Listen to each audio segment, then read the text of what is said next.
السلام علیکم، آپ دیکھ رہے ہیں مبشر لقمان یوٹیوب چینل. میرا نام مبشر لقمان ہے. پہلے میں آپ کو ایک وارننگ دے دوں کہ اگر آپ کو پاکستان کے مستقبل سے کوئی ہمدردی نہیں ہے تو پلیز آج کا ویڈیو مت دیکھیں. اگر آپ کو یہ لگتا ہے کہ پاکستان کبھی ترقی نہیں کر سکتا تو پلیز آج کا ویڈیو مت دیکھیں. اگر آپ کو یہ لگتا ہے کہ پاکستان ترقی کرے گا تو آپ کو خوشی نہیں ہوگی تو آج کا ڈیفینیٹلی ویڈیو آپ کے لیے نہیں ہے.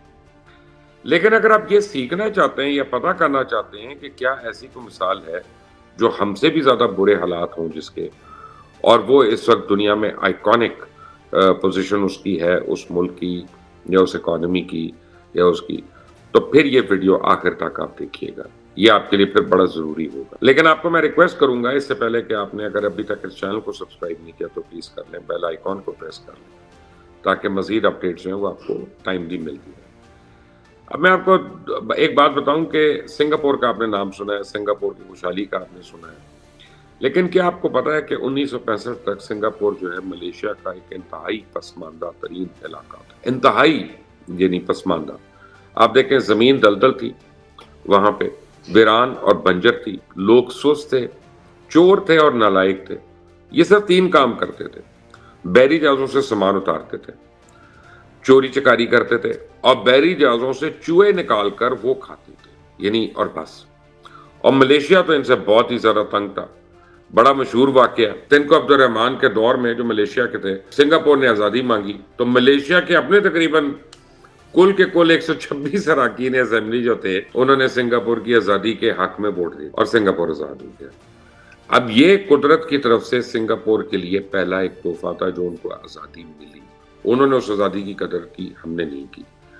اب بیسیکلی میں آپ کو بتاؤں، میرے پاس یہ ڈیٹیلز اس کی لکھی ہوئی ہیں. اچھا یہ تو پہلی بہرحال ان کے لیے اللہ کا ایک تحفہ تھا. دوسرا جو تھا نا وہ لی کون او، یہ جو سربراہ تھا، وہ اللہ کا ایک دوسرا تحفہ ان کے لیے تھا. اب آپ یہ دیکھیں، یہ میں تفصیل آپ کو پڑھ کے بتاؤں کہ 20 سال بعد تقریباً 23 کلومیٹر کی یہ اسٹیٹ، پھر 23 کلومیٹر، ہم اس وقت تانا دیتے ہیں نا اسلام آباد کو کہ یہ 32 28 30 کلومیٹر کی اسٹیٹ ہے اور یہ شہباز شریف 30 کلومیٹر کے وزیر اعظم ہیں، تو پورا سنگاپور جو ہے یہ 23 کلومیٹر کی اسٹیٹ ہے. اور اس نے اتنی تیزی سے ترقی کی کہ دنیا کی کامیاب ترین ریاست بن گیا. اور سنگاپور کا پاسپورٹ جو ہے اس وقت دنیا کے سب سے زیادہ ساٹ آفٹر پاسپورٹس میں سے. سنگاپور نے دنیا کو سب سے پہلی چیز کیا بتائی، اس کے پاس کوئی قدرتی وسائل نہیں تھے، کوئی معدنیات نہیں تھی. اس نے کہا جو افرادی قوت ہے، جو انڈیویجولز ہیں، جو افراد ہیں، ان کی قوت جو ہے نا وہ اصل میٹر کرتی ہے. اسی میں امن بھی تھا، اسی میں روزگار بھی تھا، اسی میں سرمایہ اور اسی میں ترقی. اب سنگاپور دنیا کا پہلا ملک ہے جس نے ملکوں کو آبادی، ہنرمندی، رقبہ اور تیل میں کی اس کو ضرورت نہیں تھی. صرف ہنرمند اس نے اپنے پاس ارد گرد جمع کیے. آگے بڑھنے کا ایک ارادہ تھا، ان کے پاس مصمم ارادہ تھا. اور وہ جو ان کے سربراہ بنے، باقاعدہ آپ ان کے متعلق یہ کہہ سکتے ہیں وہ بذات خود ایک پوری یونیورسٹی ہے بھائی جان. یعنی اگر آپ ان کے متعلق اسٹڈی کریں، لی کون وو کے متعلق، تو اس نے صرف 2 دہائیوں میں، 2 ڈیکیڈز میں، 20 سالوں میں پوری قوم کی تقدیر بدل گیا. کیسے؟ اس نے 5 اہم کام کیے. وزیر اعظم لی نے سب سے پہلے ملک میں امن قائم کیا، مذہب کو ذاتی مسئلہ کر دیا. ان کا ریلیجن اور اسٹیٹ جو ہے یہ ایک ساتھ نہیں چل رہے ہیں. ہر آدمی کو حق ہونا چاہیے کہ وہ اپنی مرضی کا مذہب جو ہے وہ پریکٹس کرے. آپ مسلمان ہوں، سکھ ہوں، عیسائی ہوں، بدھ مت ہوں، ہندو ہوں، غرض کوئی بھی، مسجد کے ساتھ چرچ بھی ہوگا، مندر بھی ہوگا، ٹیمپل بھی ہوگا. اور یہ اعلان کر دیا کہ کوئی شخص کسی شخص کے مذہب کے بارے میں کوئی سوال نہیں اٹھائے گا. اور ایک مذہب کا پیروکار جو ہے وہ دوسرے مذہب کی عبادت گاہ میں نہ صرف جا سکے گا بلکہ اس پہ کوئی اعتراض بھی نہیں کرے گا، نہ اس کو زبردستی تبلیغ کرے گا. ہم اس سے اختلاف کر سکتے ہیں لیکن جو انہوں نے رول بنایا میں آپ کو وہ بتا رہا ہوں. قانون کی نظر میں سب برابر ہو گئے. ملک میں کوئی کلاس کلچر نہیں تھا جیسے ہمارے یہاں وی وی آئی پی، سپر وی آئی پی، کسی کو کسی پہ فوقیت نہیں اور سب برابر تھے اور ہیں. ملک میں ہر قسم کے احتجاج پر انہوں نے پابندی لگا دی. کسی قسم کی لانگ مارچ نہیں، کسی قسم کا احتجاج نہیں، کسی قسم کا کچھ بھی نہیں. سڑکیں، گلیاں، بازار ہر قیمت پہ انہوں نے کہا کھلی رہیں گی، جو مرضی ہو جائے، اور کوئی شخص کسی کے لیے سیکیورٹی رسک نہیں بنے گا. اب وہ جو ان کے سربراہ تھے انہوں نے چن کر قابل اور ایماندار لوگوں کو اہم عہدوں پہ تعینات کر دیا اور ان کو کھل کر کام کرنے دیا. آج بھی کئی سے لوگ جو ہیں وہ 30 سال سے اپنے عہدوں پہ بیٹھے ہوئے آئے تھے جب وہ 28-29 سال کے تھے اور اب وہ 60 سال کے ہو رہی ہیں، لیکن ابھی بھی انہی عہدوں پہ کام کر رہی ہیں اور کر رہی ہیں۔ ایمانداری کا عالم یہ تھا کہ یہ لی یون جو تھے، ان کو 1.5 درجن منسٹر اور ان کے بیوروکریٹ جو ہیں وہ خود یعنی کرپشن کے الزام میں خودکشی کر چکے ہیں۔ یعنی مطلب یہ ہے کہ انہوں نے کرپشن کو ایک ایسا ناسور بنا دیا کہ جس کے اوپر الزام لگ گیا کرپشن کا، اس نے تنگ آ کے خودکشی کر لی۔ انہوں نے کہا میں نے نہیں جانا لوگوں کے آگے ذلیل ہونے کے لیے، میری اولاد ذلیل ہوگی، میرے گھر والے ذلیل ہوں گے اور یہ میں نہیں برداشت کروں گا۔ ہاں، حکومت کیا کرتی تھی کہ جو قابل لوگ تھے، غیر ملکی لوگ بھی تھے، ان کو وہ امپلائی کر لیتی تھی، کہ جیسے یہاں پہ اب عاطف میاں کو لا رہی تھی پاکستان تحریک انصاف کی حکومت کہ وہ جی اکانومسٹ ہے بہت بڑے، تو یہاں پہ بڑے اعتراضات شروع ہو گئے۔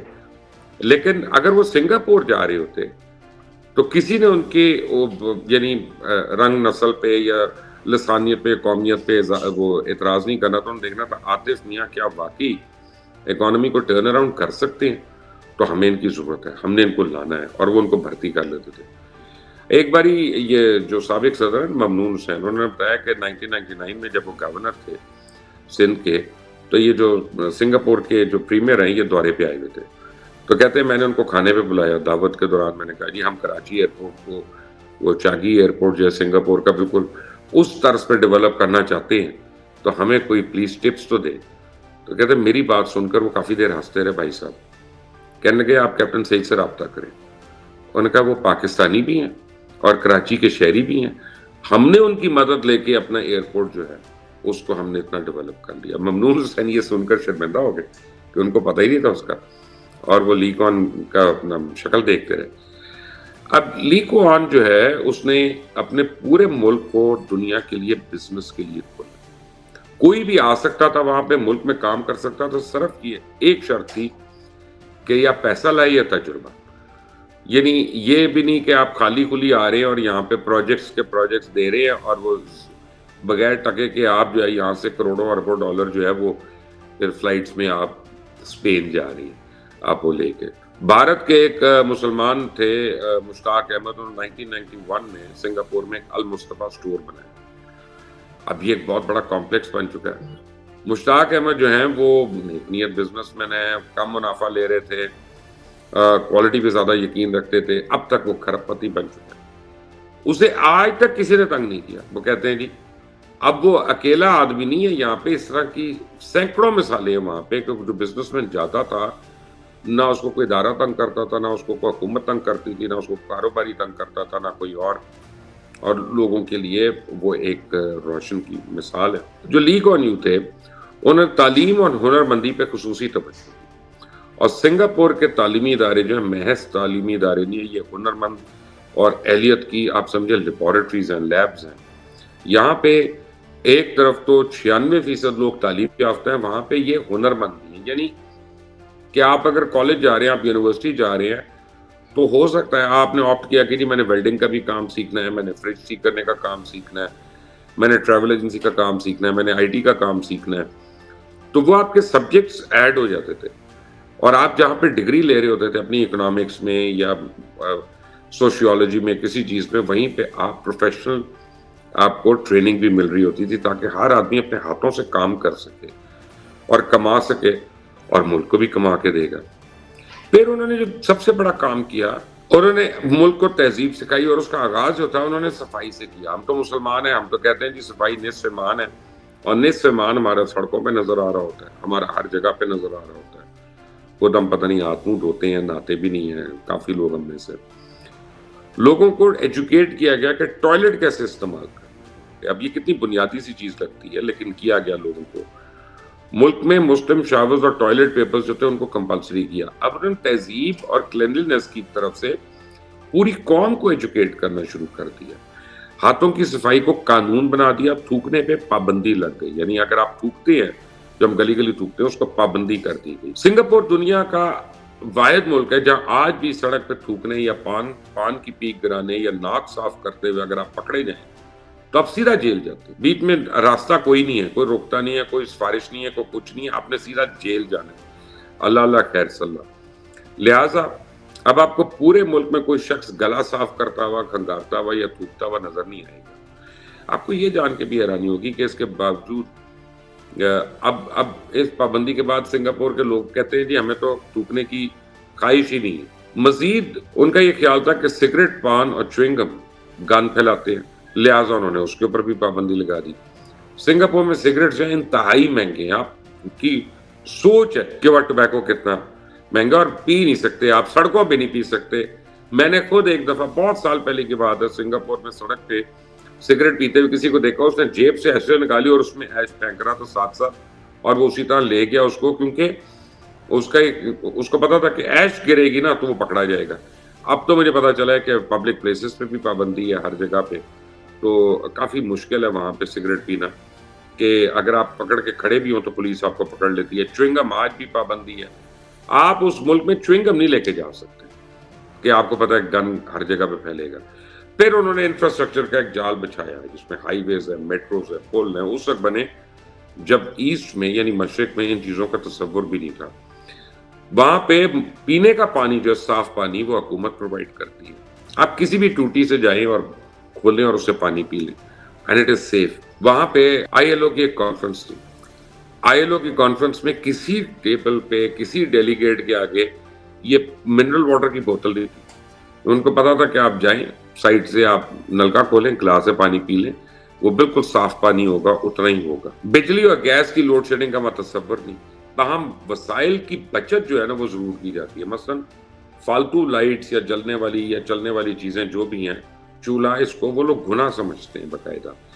اگر اس ملک کو آپ نے چلانا ہے، پاکستان کو، تو آپ کو انہی خطوط پہ چلانا پڑے گا کہ آپ کا معدنی آتے ہیں، آپ کے پاس سونا ہے، آپ کے پاس کاپر ہے، آپ کے پاس پتہ نہیں کیا کیا ہے، لیکن ہم ہر جگہ کشکول اٹھا کے پھرتے رہتے ہیں۔